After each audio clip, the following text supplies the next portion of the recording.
Hello, everybody. Kevin J. Johnston here. This is the Real Estate Show. This is episode 15 on the 13th of March of 2024. This signifies my 15th week, obviously, here in lovely Costa Rica. But today we've decided we're going to do something a little bit different. I've had hundreds upon hundreds of questions being asked of me of what is real estate like in Mexico. The problem with you asking me that is I've spent the grand total of 4 days in Mexico, and all of them in either Playa del Carmen or in the airport in Cancun before coming down here to San Jose. And believe me, as soon as you get off the plane in Mexico or San Jose, Costa Rica, or anywhere else in Latin America, if you're flying in from Canada, you feel like you just got paroled. It really is a wonderful, wonderful feeling. But we want to talk about housing on the West Coast, Puerto Vallarta area of Mexico. And we also want to talk about Mexican residency tonight. So the person we're going to bring in here is Clayton. Thanks for being here, brother. We want to talk a lot about, or as much as we can in the next 55 minutes, about real estate on the West Coast of Mexico. So go ahead, introduce yourself, and let's get started. Yeah, I'm Clayton. I moved down to Puerto Vallarta about a year and a half ago, obviously for a lot of the reasons that you talk about constantly in your show and in your social media. Just tired of how everything was going. I was a real estate agent up in British Columbia, about an hour outside of Vancouver, for 5 years, and now I'm selling real estate out of Puerto Vallarta, Mexico. So what made you pick Puerto Vallarta? So it's funny. I had been to the East Coast a couple times. I'd never actually been to Puerto Vallarta, and then I had an opportunity to come here in March of 2022, and I knew I was already on the search for a new place to live outside of Canada, and Mexico was definitely on the radar, so I had an opportunity to go down to PV, and I went, and within 5 days of being here, it was just like, okay, this is it. We made connections. Everything was kind of aligning for us, met some really good people, and we decided that right then and there that we've got 5 months to sell everything, wind up business, and move down to Puerto Vallarta, and we did exactly that. And when you say we, you mean you and the business, or you and your lovely lady? Me and my wife and my business, which is kind of restarted, but with all the, utilizing all my connections from back home. But I am very glad we picked PV. Geographically, it's inside of a bay. It's surrounded by mountains. There's lots of resources. The fresh food is amazing. The weather is good. The summer is a bit hot, but other than that, you get 9 months a year of just beauty. What's the humidity like on the West Coast there? It varies from winter to summer. In the winter, it's not humid at all. In the summer, you'll get 100% humidity, so that kind of sucks. But in the winter, in the bottom half of the year, there's next to no humidity. Like right now, it's beautiful. See, I'm in Uvita, Costa Rica right now, and the Dominical area, but the humidity is incredibly high. It's been high since I got here, so it's only 86 degrees Fahrenheit. But your shirt sticks to you. I was actually laughing. I put my favorite shirt on, and I thought, I'm doing this because I think it's dust. It's actually not. It's the sun and then the sweat in my body bleaching my favorite shirt. I didn't even see it until the camera came on. So you sweat a lot. And the rule here on the West Coast of Costa Rica is do not leave anywhere or go anywhere without bottled water. If you're walking, have 3 bottles in your bag at all times. Everyone's got a backpack with water in it. If you're driving anywhere, take a case. Oh, yeah, I've always got 2 extra shirts with me. And baby powder is your friend, all right? Because you got to open up because otherwise you just stick to yourself. That's how it works. But let's talk about Puerto Vallarta. I know a lot of Canadians are down in Puerto Vallarta now. What's the attraction? Go ahead.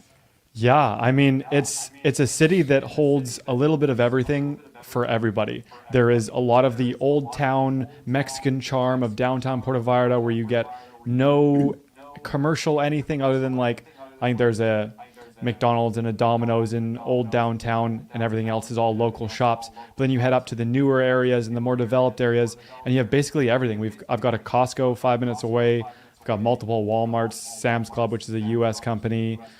Basically every fast food place, lots of amenities that are very local and Western. So it's easy to have whatever you want here. If you want to be feeling like you're in more of a Canadian community, there's lots of those out there. And if you want to live in a little condo downtown on cobblestone streets right by the beach, that's available too.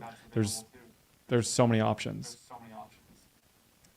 Okay, well, that's good to know. And there's also, you mentioned something in a conversation earlier today that there's a huge swath of Americans that are down there as well. Is that also correct? Yeah, there's a lot of Americans and Canadians coming down here. The expat community is growing rampantly. Yeah, isn't that bizarre? Like everyone's just picking up and taking off. Oh, and I don't blame them. There's a lot of No. expats here on the west coast of Costa Rica as well, and they're all proud of it. It's amazing how everyone just sits around and they're yip yapping about how much they hate Canada. All right, so I'm going to bring on my next guest here, and all three of us are going to stay on the screen for the duration of the show because we have a lot to cover. Kim Park, thanks for being here. Greatly appreciate you taking the time out to talk with us. So between me, Clayton, and Kim, the team that we have here now is we'd like to help people get out of Canada. You can talk to me about Costa Rica, but you can talk to the three of us here about Mexico. Kim, Clayton and I are going to help people get into houses or condos or whatever else on the west coast of Costa Rica, but you're going to help them become residents. Let's talk about Mexican residency. Go ahead. Absolutely. So my name is Kim Park. I was raised in Sweden, and I relocated to Mexico just a few years ago. But the reason was basically the same like Clayton. I found that my country was headed in the wrong direction.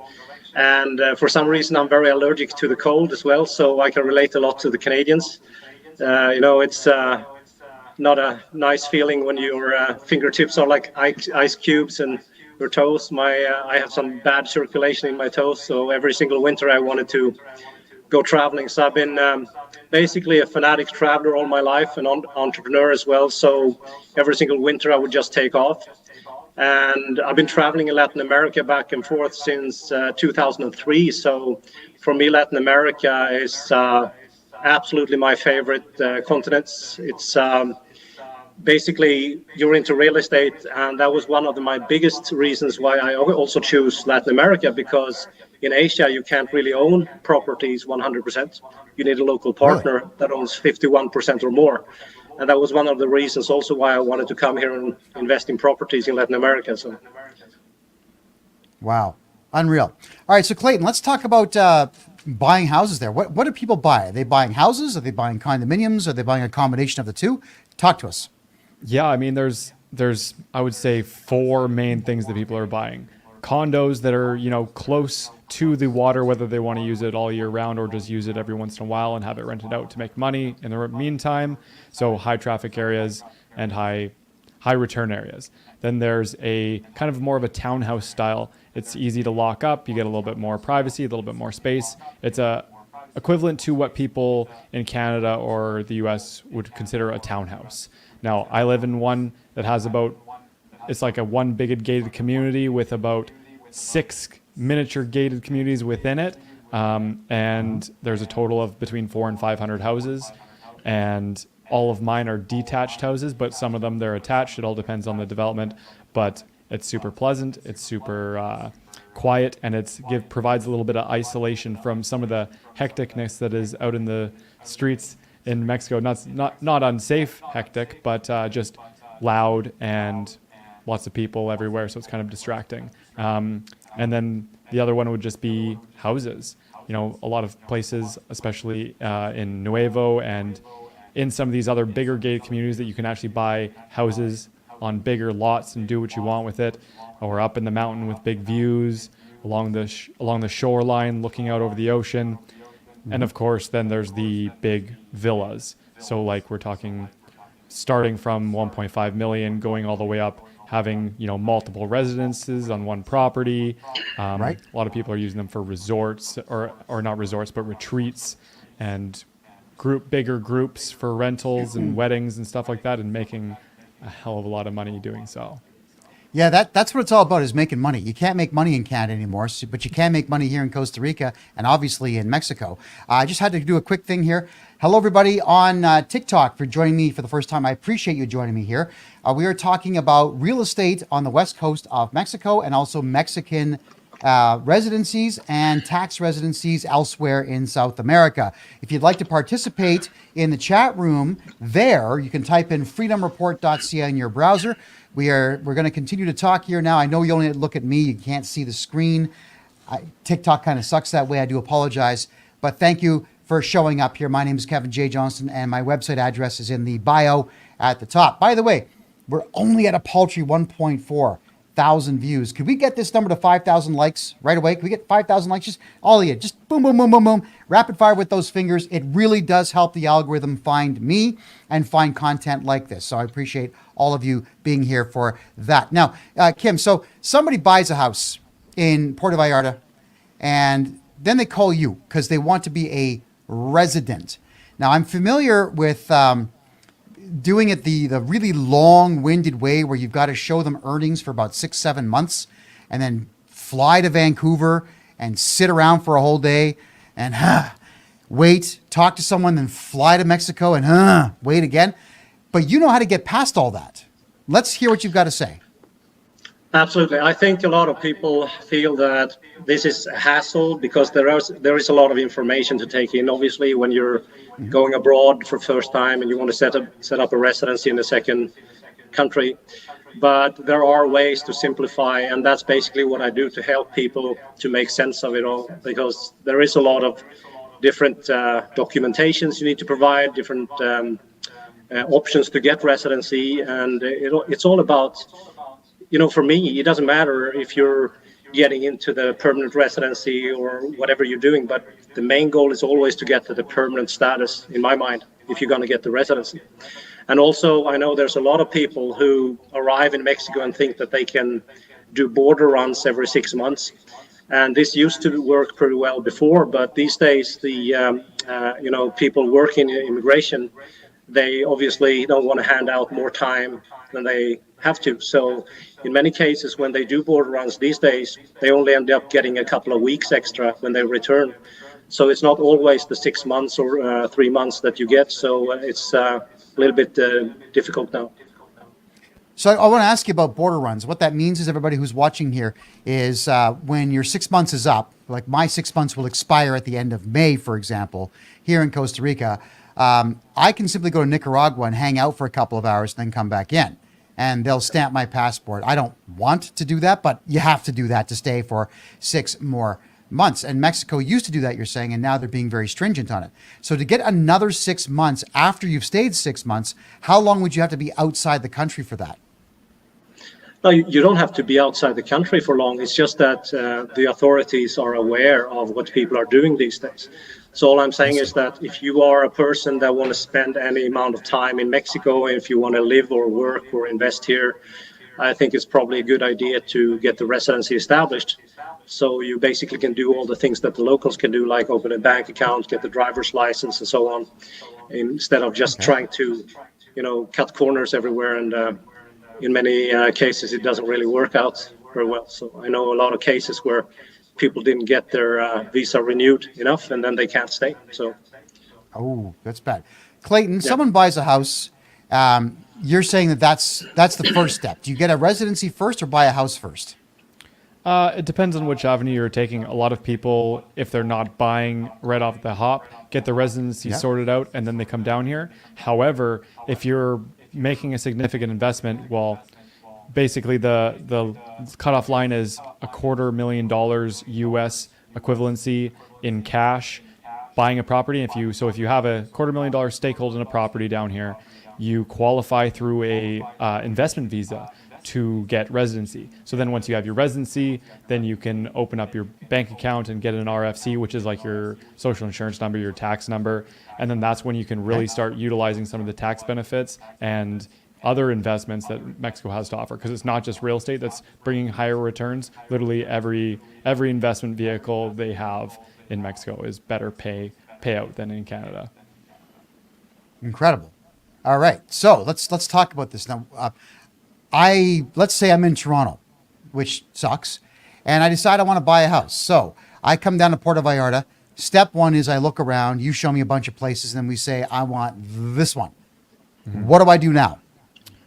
Well, the first steps is going to be organizing all your paperwork and getting into a notary, which in Mexico is actually a higher authority than a lawyer. So in Mexico, really, for a notary, you get appointed by a government official to be a notary. And there's like in PV, I think there's close to 50 assigned notary offices, and And then we go through the process. Just like in Canada, we write up an offer, do a contract, and send it in and see what happens. It might be in a negotiation back and forth. And then what happens is, upon an accepted offer, then just like in Canada, if we have subjects to put on, like if we want to do an inspection of the house, I mean, of condos, it's kind of tricky, just like in Canada, because inspectors can't inspect everything in condos. All they can do is inspect what people can see to begin with. But, and, you know, or if people have small mortgages to figure out, but also we have to open up escrow accounts, because just like in the States, Mexico deals with escrow. So that's basically just a third-party holdings account for money to be transferred that shows goodwill in the purchase. And also, it's from the process of once you remove those conditions, you know, you can set 2-week time period to remove conditions, and then once you do that, you have to get your deposit in. And there's technically 4 deposits that have to be made in total. There is a deposit made to the notaries, because notaries do not like to work for free and receive all their payment afterwards, which is usually 50% of your closing costs, which are typically, we guesstimate at 6% of the purchase price to be on the safe side. As well, and the second deposit is a 10% deposit of the property purchase price in the escrow account. The first one has gone straight to the notary. Second one's in the deposit, and then, you know, within 2 weeks of closing, that's where you'll end up doing the rest of the deposits, which is the second half of the closing costs with the notary and the remainder of the purchase price. Now, for Canadians and Americans, we own property in Mexico in a different fashion. We own it through a trust, which is called a fideicomiso. And so that's basically where the bank holds the title of the property in a trust. The bank is the trustee, and you, the owner, are the beneficiary of the trust, and your name is on the deed. You get all the same rights as an owner. The only difference is you don't get to hold the deed. It's held in the registry office and within that trust. Okay, so can I, as a Torontonian will say, purchase that property and actually own it in Mexico prior to becoming a resident? Yeah, prior to becoming a resident, yes. The only thing where you need to be a resident in ownership, and I say need very lightly, it's just highly recommended, is if you're going to sell the property, then being a resident is very beneficial, because your tax bill for capital gains is going to be reduced substantially for being a resident. Okay, so now, Kim, this is where you come in.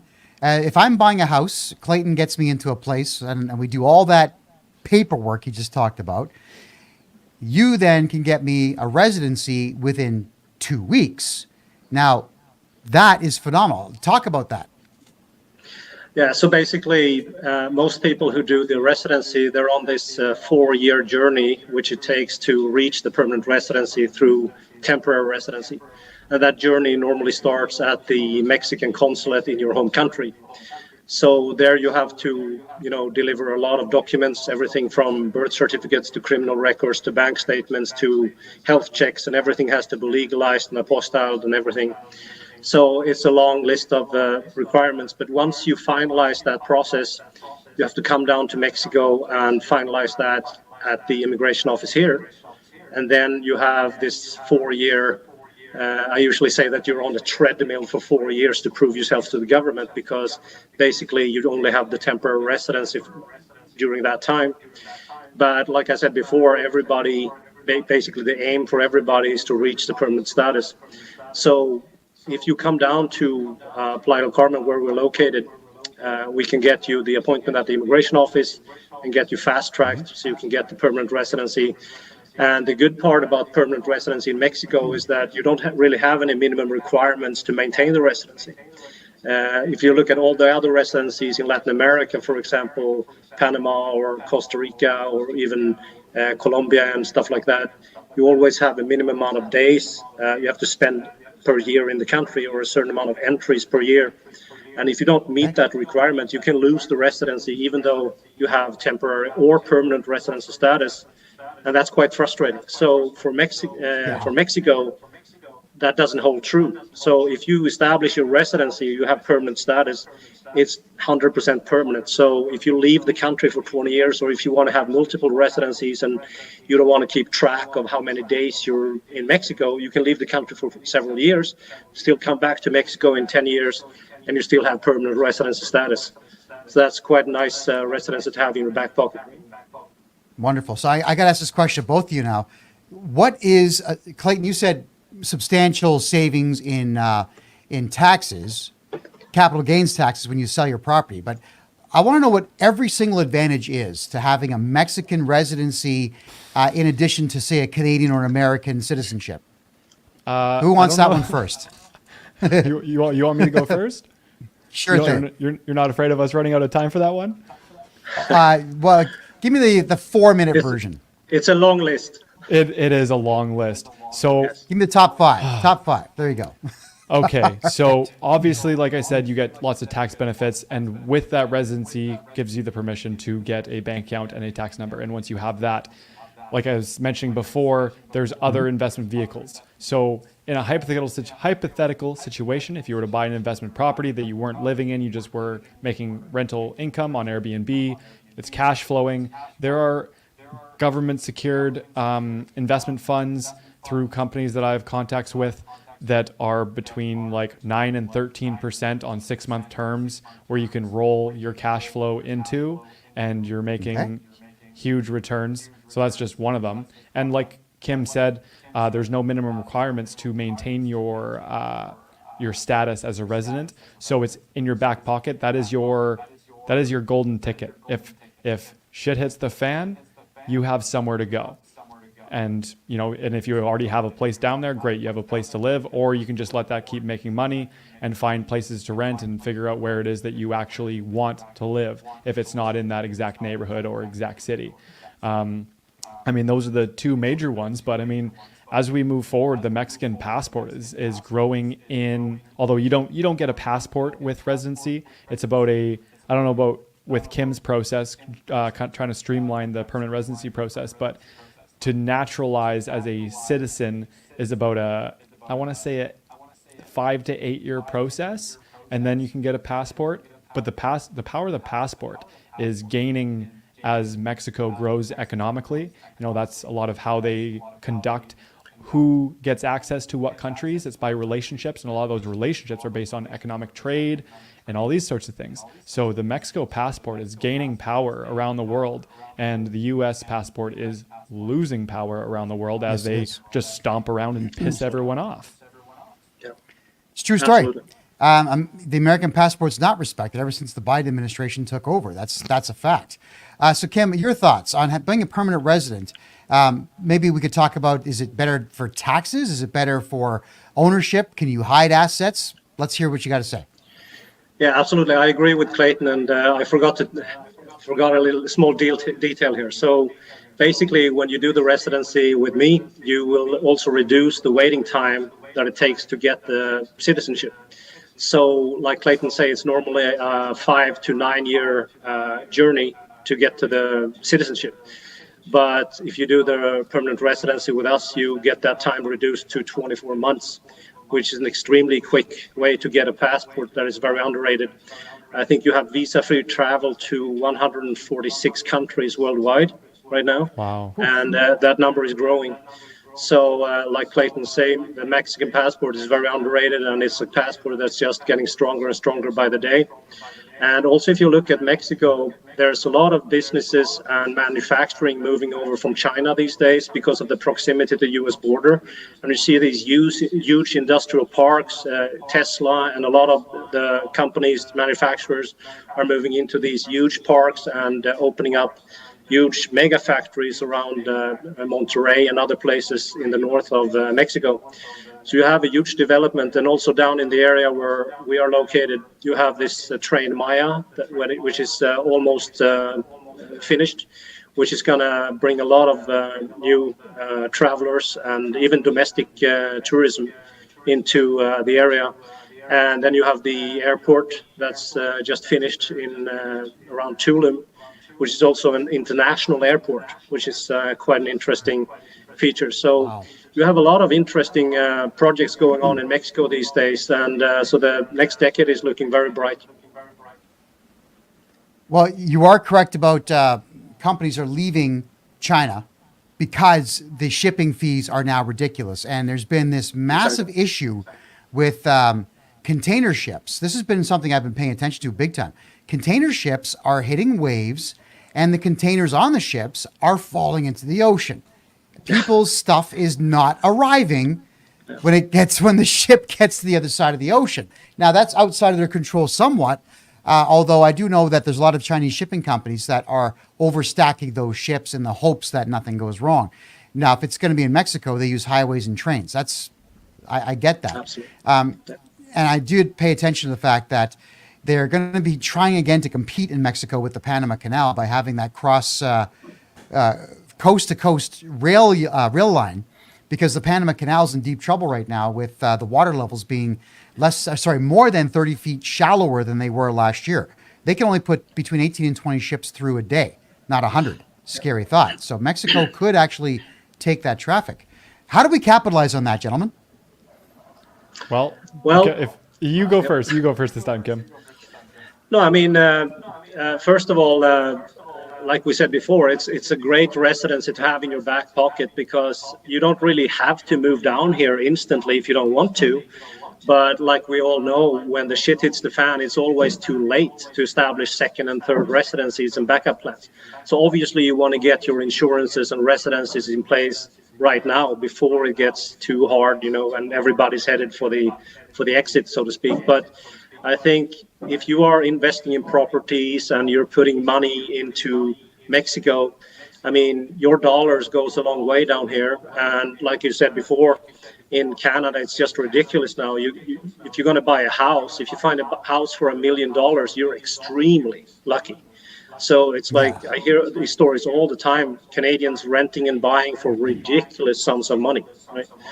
So I think if you put your money into Mexico, you're going to see a very nice development in the coming years. So, Kim, we also had talked about the idea here. And when I spoke to both of you, it was within 2 days of each other for the first time. And both of you got my gears turning on different avenues here. So I'm thinking, Clayton, it's a good idea for families and whatnot who want to make money to invest on the west coast of Mexico. But also, on top of that, it's apparently some type of way to never pay tax again by using South America, Kim? Go ahead and tell us about that. Yeah, it's interesting. I had an interesting meeting today with a real estate broker because I'm currently developing a hostel down here. But we were talking briefly about this way that I have to help people to get the taxes down to zero legally.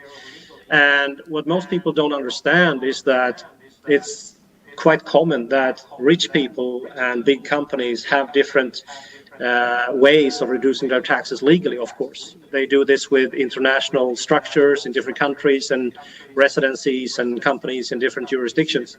But what I do is that I use something called territorial taxation. And there are a handful of countries in this world who have territorial taxation, and one of them is Paraguay.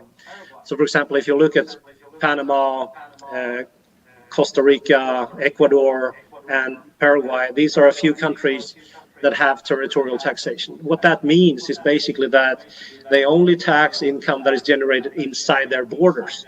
And that's a pretty fair taxation system because they don't have interest in income that is generated outside their borders, right? So if you are an entrepreneur and you go down there to Paraguay and you establish your residency, and at the same time you establish your tax residency, as a Canadian, that's a perfect situation because for an American, that's not possible. Because an American, you will be followed to the end of the planet by the IRS no matter what you do, right? But as a Canadian and a Swedish person like me and anybody in Europe or Australia or anywhere, you can move your tax residency. And if you have it in Paraguay, they don't tax income that is generated outside their borders. Now, if you have a company that's generating an income outside of Paraguay, let's say you form an LLC in the United States, and you're an online entrepreneur, maybe you're like a nomad traveler, whatever, and you charge people through your LLC in the United States. Now, the United States will tell you that since you are not a resident or a citizen of the United States, you have to go and pay taxes where you are tax resident. So the IRS will not tax you in the United States, right? And then when you turn around and you ask Paraguay, okay, so how much do I owe you in taxes? They will politely ask you how much was generated inside our borders. So if you don't generate any money inside of Paraguay, all your money is generated in this LLC in Connecticut or Florida or wherever you choose to set up your LLC. That money is 100% tax-free legally, and you just set up a structure that serve you for the rest of your life, basically. Okay, so I want to get this straight. Clayton, I come to you and I say, you know what? I want to buy 5 houses and rent them all out. So I'm going to register an LLC, a limited liability corporation in Mexico. All right. Obviously, that's going to work for you because well, that's what you do for a living. Is the Mexican government going to balk if I'm claiming to be a tax resident of another country? Do you gentlemen know anything about that? So I don't. I know mostly about the tax laws about if you're living or not even living, but if you're making money as a tax resident of Mexico with a rental property, because that's my business, that's what I do. I deal with real estate. So that's the only thing I know about. I don't know how they tax for income made outside, but if Kim has the answers, and if not, I have connections that certainly will have the answers. All right. Well, that's good to know. Yeah, so basically, if you have a business, it doesn't matter if it's Mexico or any other country. If you have a business and you earn money, obviously you are tax liable where you are, where you have your vital interest. It used to be that many countries just went by the 183-day rule, that you spent more than half of the year in that country. But these days, most countries, they go by something called vital interests. And that means that if you have your apartment, if you own properties, if you have a post box, if you have, your gym membership, you have cell phone coverage, whatever, that shows them that you basically have your vital interests.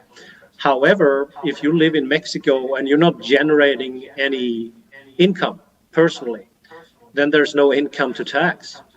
And that's, just correct me if I'm wrong, Clayton, but that's why I'm always recommending people to buy real estate with a company instead of doing the fideicomiso. Of course, fideicomiso can serve its purpose if you are a person just come down, you want to buy a condo where you're going to live yourself. But if you're going to buy a piece of property where you're going to conduct a business, you're going to make money, I would suggest you buy that piece of property with a corporation, a Mexican company. You can also do through companies in the States as well. It's a little bit harder on the notary end in Mexico. There's a lot more paperwork, and they want to see heavy paper trails of things as their fraud prevention systems that they have here called Profeco. But other than that, like I know a lot of guys are running businesses in Mexico through LLCs in the States with their accounts set up out of Belize. Belize has some very good banking systems there, and they're by the tax code, just like Kim is saying, reducing their tax bill via the tax bill legally to very low amounts. Because as much as the tax is lower in Mexico than Canada, it's still not the most tax friendly. You'll probably be at about the 50% range, give or take, of Canada on income tax. Taxes on other things is laughable. Your medical insurance is lower. Your property taxes are like basically take a zero off and then cut that in half of your Canada property tax, and that's what you're paying in Mexico per year. Yeah. Well, that's phenomenal because I'm laughing. I'll tell you why I'm laughing is because the last house that I bought in Calgary, that was in 2021. The property tax started off at $4,700 a year. And within 2 years, it was already up to $6,800 per year. with no additional services being added. In fact, the potholes never got fixed on the street once in that time. So when I hear Costa Rica here, for example, in Uvita and Dominical, property tax like is $900 a year. You're talking about the same amount then, aren't you, in Puerto Vallarta? Yeah. So, I mean, you could have a $500,000 US condominium here, and you could be paying like, I don't know, $300 a year in property taxes. $300 a year in property tax. Yeah. Oh my God. Oh, yeah. Just that breaks my heart, considering how much, like the house I had in Mississauga, Ontario, to the west of Toronto. I started off paying about $2,000 a year on that. That was back in 2000 when I bought the house, and by the time the house was finally sold in 2020, it was already up to $5,000 in Mississauga with bad education, bad potholes. All they were doing to fix problems was adding red light cameras. So your tax dollars were going into ways to punish you for paying tax as opposed to benefiting you. So that's an incredible amount. Yeah, and I mean, just like the El Salvador president was stated in a speech, I think it was pretty recently, within the last month. I don't know if you guys have seen it, where he talks about the United States monetary system and taxes, and he basically is pointing out, like, listen, your taxes are not going towards anything that they say they're going to.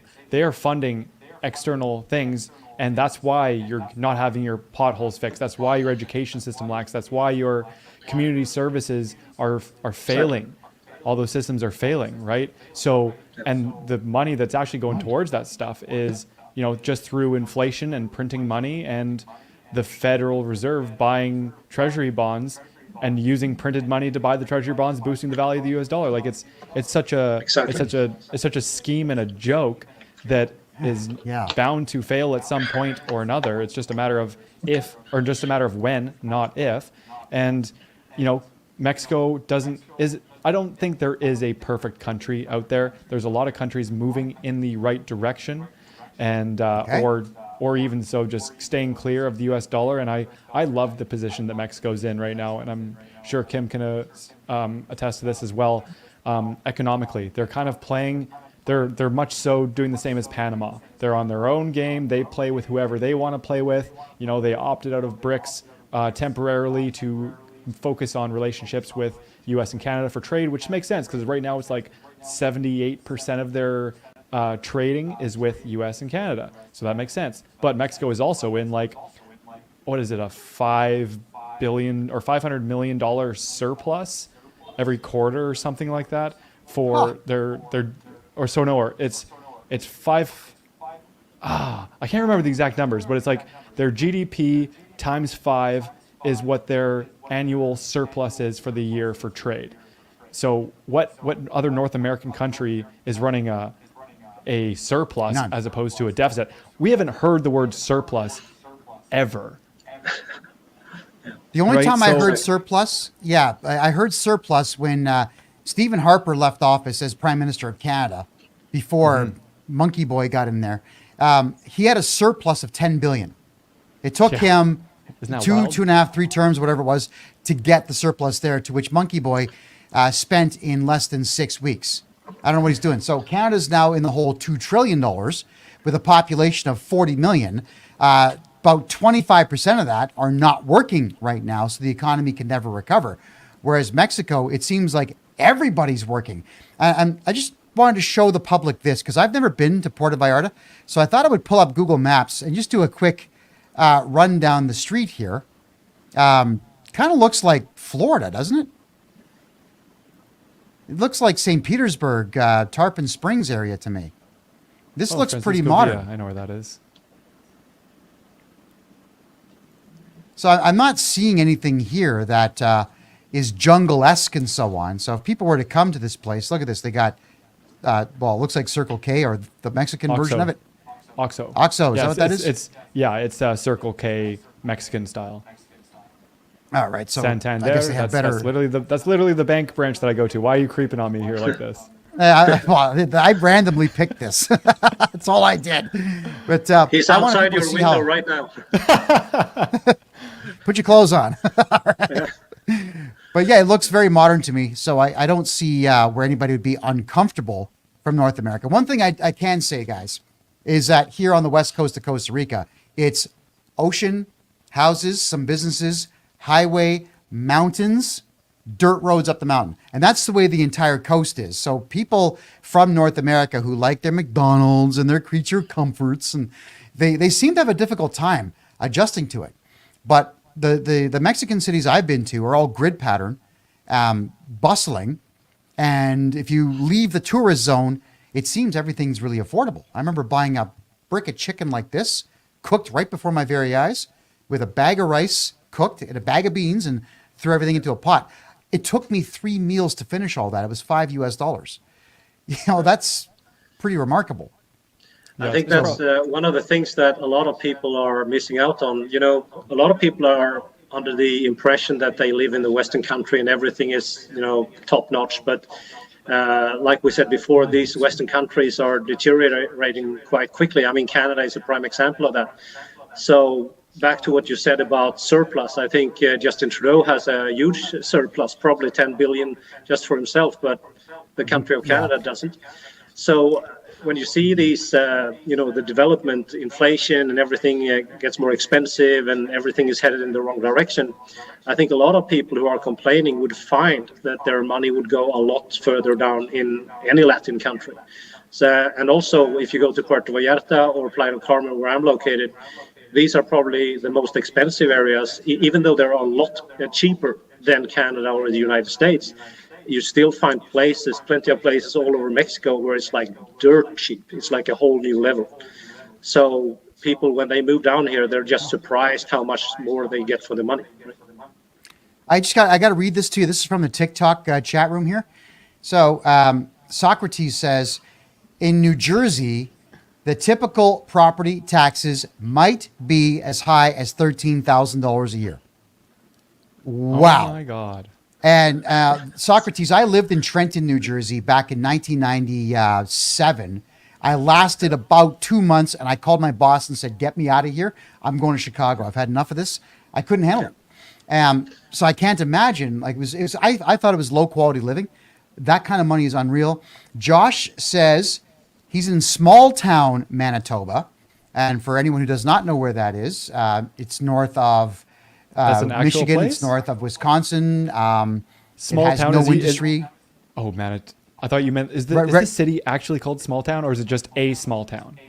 It's okay. So I'm not sure what town you're in there, Josh, but in a small town in Manitoba, way north of everything else, where it's minus 55 to minus 70 in the wintertime, he's paying $1,600 a year in property tax, which is out of control considering that he would be getting nothing for that in that particular neck of the woods. And it's not that I'm shunning people from Manitoba. It's a matter of Manitoba has had an opportunity to provide something of benefit to its people, and it didn't. And that's every city in Canada now. Whereas I see Puerto Vallarta, Cancun, Mexico City. Down here, we've got Uvitas being built up something fierce. Even San Isidro here in Costa Rica. Everything's building up. And investors are flying in here. And one more thing I just wanted to add there on the speech that Bukele did. You know, it's interesting. Most people are under the, that you actually fund roads and hospitals and schools and all this good stuff with your tax money. But like you said, Clayton, I mean, most of the money goes to shady programs and wars and, you know, giving the money to the politicians. They spend it like drunken sailors. So it's very interesting how, you know, the mainstream narrative they're feeding this agenda and everybody's swallowing it like hook, line and sinker. And they don't realize that their money is just being spent on things that work against them. So in my mind, taxes are theft, and it's our job to make sure that we spend as little money as possible on taxes, because obviously we are a lot better at spending our money wiser than the government. All right, guys. Cold Lake, Alberta. I'm going to share my screen again here because I want you to see where this is. The TikTok room is lighting up right now. So let me zoom out. Okay, look at this. This is the American border right here. This is Calgary, where I lived for the last 3 years. Edmonton, 3.5 hours north. Cold Lake is way over here on the Saskatchewan border. And his property tax was $3,700 last year, way up here. Look at that. So like the only advantage to being here in this area on the map is that in the summertime, the sun will come up at about 4 a.m. and it won't go down till midnight. So you get a lot of sunlight. That's beautiful. But I don't know if that's worth $3,700 a year. So, and we also have, Virden, Manitoba. I'm going to find that on the map right now. Yeah. Virden, Manitoba. There we go. Virden, Manitoba. Let's see where you are, my friend. Don't give me your home address. Just going to see where the town is. All right. So let's share that screen. I got to see this. There we go. We're zooming out. So it's on the Trans-Canada Highway. This is the American border here. This is Winnipeg.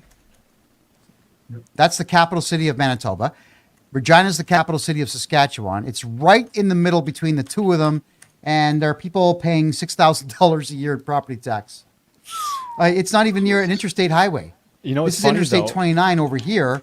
There's no interstate near it. Hey, what are we paying for? If no offense. It's just... That's super funny because the prices there, like I know what the prices are in Winnipeg, and I know you can buy a house for like $200,000-$300,000, and that's in Winnipeg, the city proper. So imagine being, 2 hours west in Brandon, and then being another 45 minutes west of that. Like, what does the house cost? So what percentage of your house price are you paying in taxes every year just for owning it, just for living there? But the question I've got though for property taxes like that's all over Canada. And in many of the Democrat states right now of the USA is, will anybody see a value in that when it comes time to buy it from you?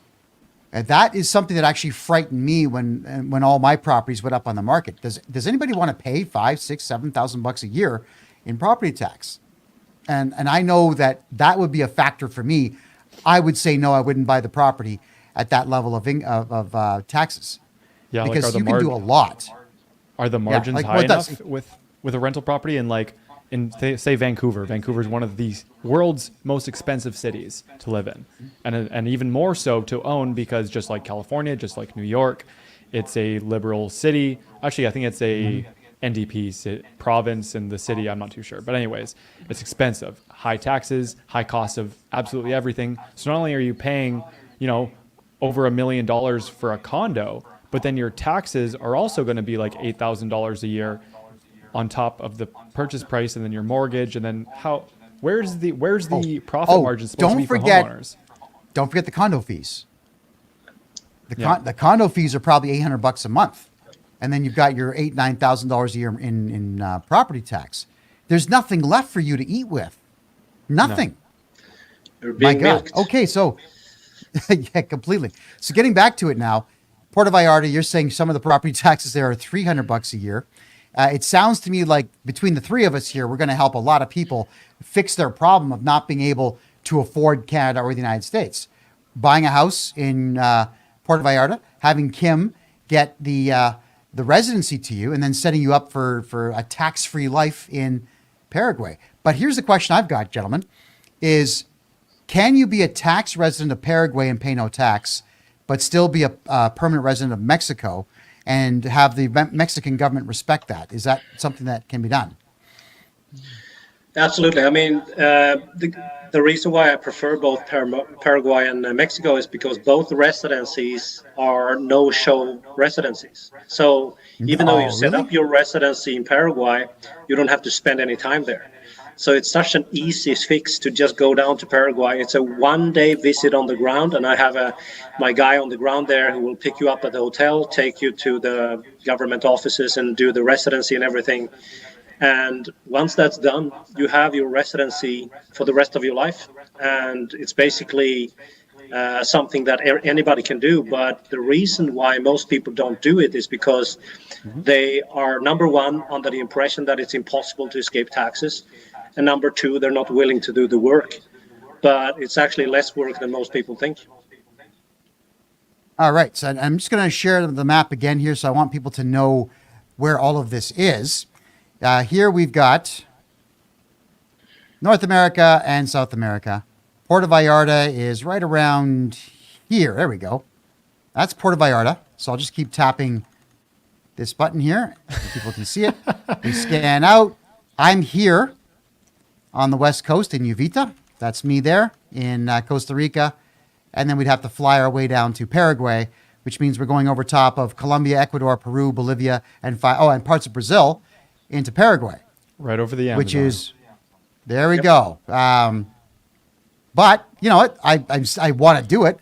How long a flight is that, Kim? It's a flight where you probably will connect in Panama City or in Colombia, Bogota, Colombia. And it's about a 5-hour flight from, from Panama City, I think. So you will spend like 7-8 hours. But the good thing about all of Latin America is the same time zone. So for business people, it's ideal to have, places to stay and work and live where you don't have to change the time zone too much. What I did love about Paraguay is I actually had a client who I was talking to about this. He got the residency there because he was under the impression, just like me, that we are flirting with a World War III scenario in the future. So having a residency at the end of the world down in South America is not the worst idea, because basically South America is the only continent on the planet that doesn't really have any nuclear weapons. And, the women are absolutely amazing. The prices are cheap. The taxes are fabulous. And the meat, oh my God. Have you tried meat from that region? From Argentina, beef. Paraguay, and Brazil. It's like melting on your tongue. So that short list just there should give you enough incentives to go down. So, and you look at how self-sustainable they are with resources. Like Brazil and everywhere where Patagonia has like the second or third world's largest fresh water reserves and springs. I know people that live in Argentina and they've got, big acreages, and they've got natural springs that they're able to get water from on their property. It's insane. Yeah. All right. And Jim, we're coming down to our last. Go ahead. No, I was just going to say you can find really cheap land down there. And when I was traveling there, I saw so many beautiful places. You have the Iguazu waterfall. That's part of the James Bond movies, the old James Bond movie. You have geysers and volcanoes and animals. It's basically like an amusement park for adventurers, all of South America. So it's a beautiful place. Everybody should go and have a look. Oh, I intend to. I intend to be a resident now that we've had this conversation. That's absolutely for sure. Clayton, you wanted to show people something on the map here, so I'll put that up on the screen for you. Go ahead. I don't know what I was actually going to show. Was it where the two developments are? Oh, there's a development that you were talking about apparently there's a brand new city being built. Go ahead. Okay, yeah. So let's zoom out here. This is the Bahia de Bandeiras, the bay where Puerto Vallarta is. Let's zoom out and go south outside of the bay down to here. Now, this star right here is where there's a development that I'm going to be selling in the next little bit. And about 25 minutes south, down here, there's Chilactepec. And what they're doing in Chilactepec is they're building, by the way, this coastline is absolutely insane. It's just miles and miles and miles of nothing but beautiful coastline. So in Chilactepec, they're building right now another international airport, and they're bringing money from all over the world, like billions and billions and billions of dollars from all over the world to build a brand new Cancun on the West Coast. They want a resort city. They want luxury. They want high end. They want like I said, it's going to be another Cancun over here. They're using one of the lagoons that's here as a natural marina. So instead of having to disrupt the land and bring the marina, they're still going to disrupt it by building all over it and everything like that. But they don't have to change the flow of the water and to build a marina. So this development that we've got going on is called Tibet. I can share more stuff about it later, but or another episode. But it's just like a very zen place where they're doing like 250 lots, single story houses that are about 1,000 square feet, all secure, very very holistic style of amenities like meditation space and yoga space, gym. I think they're going to do cold plunges and saunas there. They're actually going to have a temple, like a Buddhist temple on location, and some other conveniences. And it's all being built basically on the forefront of this giant city going in, and it's going to be a luxury place. And you can get in on the ground floor right now you can get the lot for about 60,000 USD, and the cost to build one of 3 preset plans that's all using a lot of natural and local sourced materials like bamboos and parota wood and a lot of the rocks that are found in the natural areas. Cost another 40,000 USD to make. So 100,000 USD to have a luxury place right on the ocean beside a lagoon and an estuary. So it's a saltwater lagoon. So you're sandwiched by 3 bodies of water, and it's incredible. It's going to be so cool. Yeah. There's nothing like that in Toronto. I can promise you that. Right. Gentlemen, we're out of time here. Kim, any concluding statements before you take off? Well, everybody have to decide for themselves, but in my mind, all the Western countries are headed in the wrong direction. So I don't think it's a bad idea to establish a second residency so you have some place to go when the shit hits the fan. And I also think we concluded here that there's no shortage of opportunities as well. I mean, if you look at both the Puerto Vallarta area and also where we are located on the Caribbean coastline, the good news is that you have a history to look at where you had expats and tourists coming in for more than 4 decades, which means that it's a very secure place to put an investment, where it's very easy to rent out to, people, travelers, even domestic travelers. I see a lot more these days. So not only people from America, Canada, and all over Europe as well. That's amazing.